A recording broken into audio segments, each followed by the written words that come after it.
Bismillahirrahmanirrahim. Alhamdulillahi Rabbil Alameen. Wa sallallahu ala Sayyidina Muhammadin wa alihi tahirin. So we are continuing our lessons of spirituality or points of spirituality, where we're talking about some of the points that could be mentioned about akhlaqi issues, about irfani issues, about spirituality in general. So last lesson, I was discussing the first makam mentioned by the some of the orafa, called the akzal. When we wake up to our real situation, when we wake up to our real state. And then I talked about a sound heart. And we talked over the last couple lessons about the importance of sincerity, of ikhlas. And I left off with saying that there is two vitally important things for spiritual progress that the spiritual scholars mention as two vitally important things. And those two vitally important things, or methods to achieve spiritual progress, are tahali and tahali. So tahali, technically in the Irfani sciences, what is meant here, what is defined here, is that they define it as a self purification in the sense of the removal of the harmful vices and filthy residues in yourself. So you have some bad moral qualities, some immoral qualities rather, some ugly attributes, some ugly traits, vices like condemnable anger, like stinginess, like all those things related to being a dhalim, oppressor. And you have some filthy residues, some corruption, some filth that's remained due to your evil, sinful deeds, bad actions. Like if you have, you cook something on a pan and it gets all greasy with the gook and the filth of the meat, or the whatever you've cooked, and now you clean it, but there's some residues that remain. So your soul, when you commit certain things, it may leave the residues in you. You may have residues that need to be purified and cleaned out, and you have harmful vices which need to be removed. So over here in Tahali, what one does is one removes the barriers that are holding them back from true felicity, such as vices. So you have these restrictions, these barriers that are holding you back. Now it's time to knock them down. It's time to remove those barriers from you, to take off the shackles of sin, to take off the shackles and chains of filthy vices and residues of corruption, and to purify yourself from these ugly things. So over here, some ulama, they consider three major vices. They consider, so over here, correction, over here, some ulama, they mention three major barriers. So what are those barriers? You're in Tahali, you're removing those barriers. What are those barriers? So they say that there are three types of barriers, and then you can have different applications of those in the in the barriers. So what are these three types of barriers? The first one is vices, ugly, bad, bad immoral qualities. Like I said, I gave examples like condemnable anger. Other examples, unchastity, greed. These types of things need to be harnessed. The badness, you need to remove them as a vice and bring your nafs al-amara, which we'll talk about a little later, inshallah, into control. So the first barrier, the first types of barriers are vices. The second type are sins. Yes, they interrelate sometimes, they intersect sometimes, but technically they have classified them as different types of barriers. Yes, many vices, they lead to sins. But someone may use a vice in different ways. So the second type of barriers are sins. Sins, they contaminate the hearts.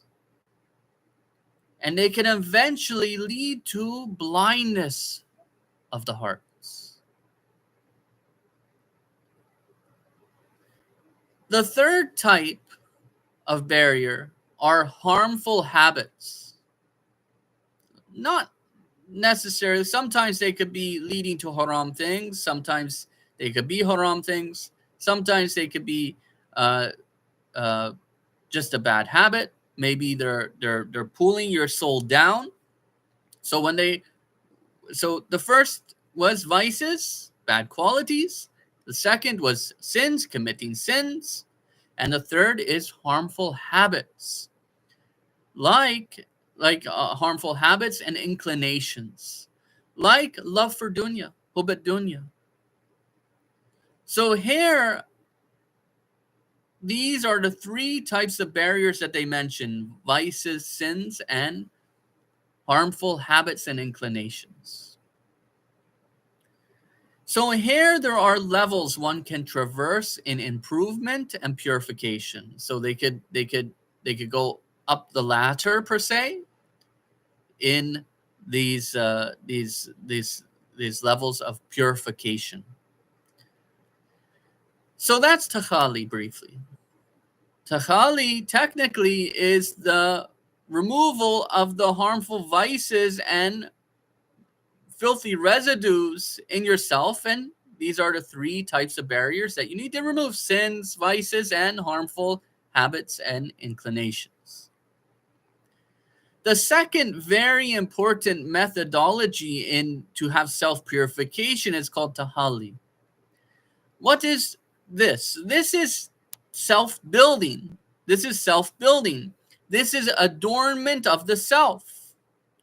So here what one does in this process is they adorn and develop their soul with virtues, like humility, being humble, like patience, like compassion, like generosity, like taqwa, like ubudiyah, servitude to Allah the Exalted. So the most important virtue you can, an adornment you can get, is ubudiyah, is worship, servitude to Allah the Exalted. Everything else can become a manifestation of ubudiyah. Means all your other virtues can become a manifestation of your ubudiyah, of your servitude and your taqwa. Taqwa is a kind of quality of a kind of virtue, which is where one prevents this virtue, is a kind of prevention against sins and transgressions. So a person becomes mindful of Allah the Exalted. They do not commit sins and transgressions because they're a muttaqi person. They have a fear and consciousness of Allah the Exalted. So here, when one is a true abid, when one has true ubudiyah, they can become someone who has their heart attached to the true friend. Their heart is attached to seeking that true friend. Who is that true friend?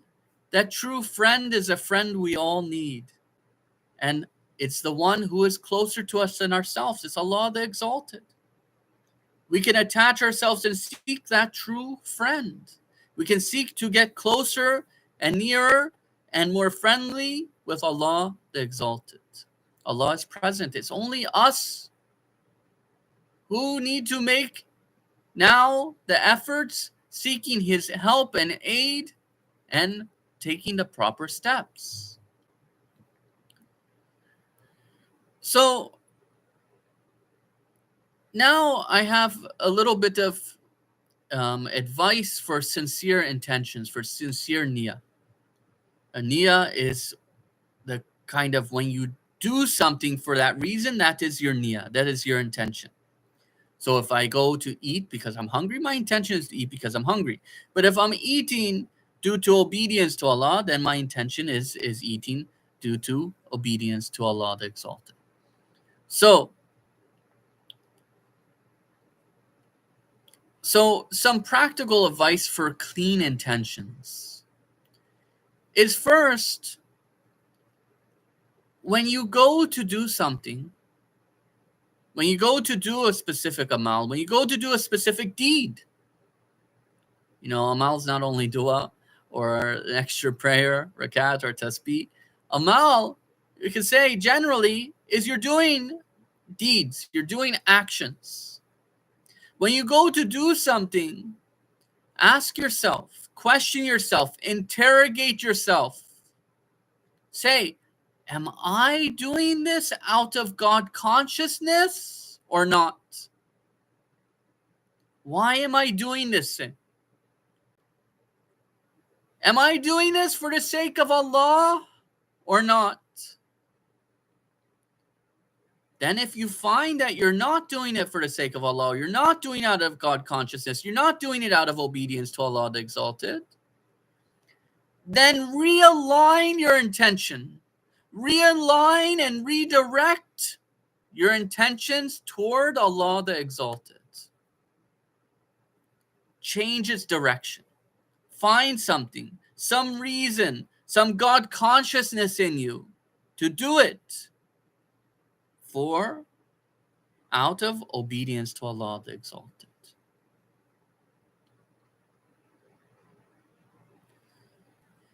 The second advice for clean intentions is, when you face a situation that you didn't plan for, maybe you had a routine. You normally did your salah at this time. You normally did your studies at this time. You normally did your work at this time. You have a routine.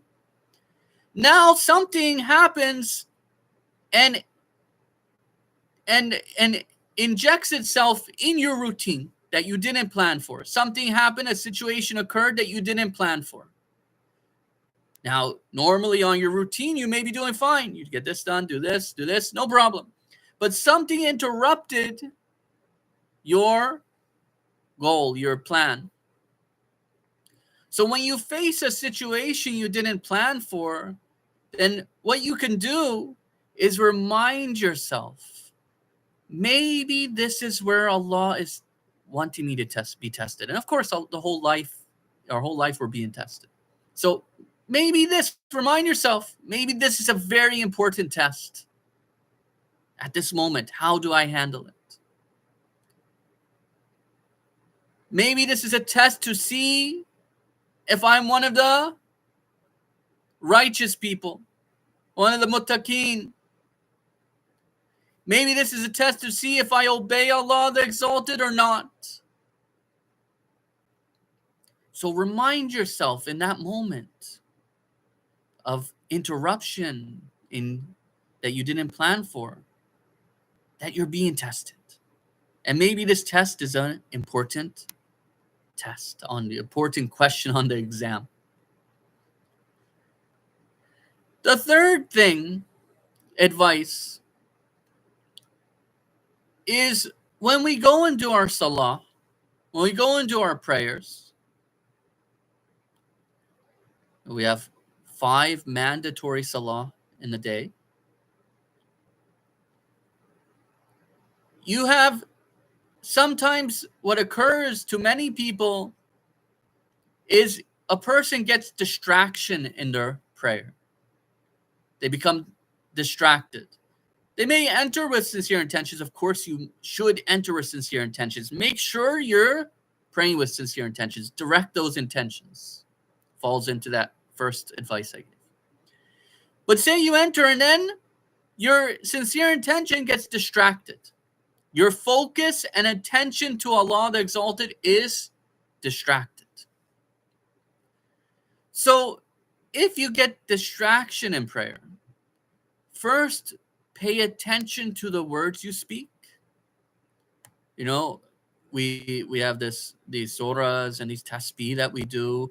Pay attention. Say them with sincere meaning and intention. Say them with focus. So first thing is, pay attention to what you're saying and say it sincerely, given proper focus to it. Say them with meaning and understanding. Try to understand the depth of them, that you can so that when you go to salah, you can relate more and give more feeling to them. Then if you get distracted from that, quickly reattach yourself. Try to reattach yourself. With what? With the rope of attention. You ever see those people, they scale the walls, like in the old days when they had wars, they'd have this little hook, raveling hook or whatever. They'd throw it up and they scale the wall. Imagine your attention to Allah the Exalted, your focus towards Allah the Exalted is like that graveling hook and that rope, and you have to, you got loose from the wall, you have to reattach and climb the wall. So quickly reattach yourself and cling on to attention to Allah the Exalted, to focus and understanding, and saying it with a pure and sincere heart. So we must seek to have sincere intentions in our acts of worship. When you go to do something, ask yourself, interrogate yourself why you're doing it, and align yourself to do it for God's sake, in accordance with obedience and sincerity to Allah the Exalted. And when you face an interruption to your normal routine, be very careful. Remind yourself you're being tested. Thirdly, when you face distraction in your act of worship, in like your salah, pay attention. Give focus to Allah the Exalted. Give understanding to what you're doing. Then if you get distracted again, reattach yourself to attention, focus, and understanding, and saying it with pure, sincere heart. Doing it with sincere and pure intentions. So that is everything for this lesson. Wa akhir dawana and alhamdulillahi rabbil alamin.